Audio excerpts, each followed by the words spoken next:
કરીએ વારસાઈ મિલકતના વિવાદની તો રાજકોટના વારસાઈ મિલકતના વિવાદમાં ક્રિસ્ટીના પટેલના કાકા દિનેશ અમૃતિયા આવ્યા છે સામે। દિનેશ અમૃતિયાએ અંજુ અમૃતિયા સામે ₹10 કરોડના માનહાનિનો દાવો કર્યો છે। સાથે જ માંગ કરી છે કે જો 10 દિવસમાં અંજુ માફી નહીં માંગે તો કાયદેસરની કાર્યવાહી કરાશે। દાવો છે કે અંજુ અમૃતિયા તેના પતિ પરેશ અમૃતિયાથી 14 વર્ષથી અલગ રહે છે અને 14 વર્ષમાં પરેશને 8 વખત હોસ્પિટલમાં દાખલ કરાયો હોવા છતાં તેની ખબર પૂછવા અંજુ એક પણ વાર નથી આવી।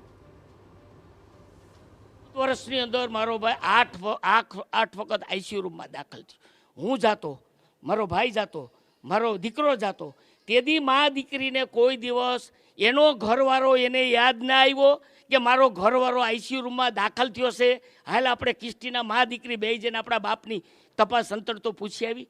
14 વર્ષમાં કોઈ સમગ્ર ઘટનાની વાત કરીએ તો ક્રિસ્ટીના પટેલ નામની યુવતી જે ટેલિવુડમાં કલાકાર છે અને મુંબઈમાં રહે છે, તેણે તેના કાકા તેમની મિલકત પચાવવા હેરાન કરતા હોવાના આક્ષેપ કર્યા હતા।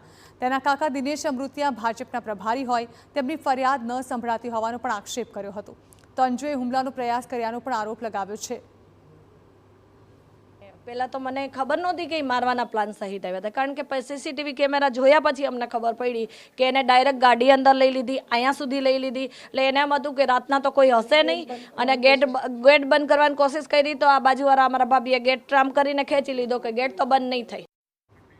તો વિવાદિત મિલકતની વાત કરીએ તો પારિવારિક 3 દુકાન, પોપટપરાની 185 વાર જમીન, ભાયાવદરમાં 3 વીઘા જમીન તેમજ ભાયાવદરમાં એક પ્લોટ છે।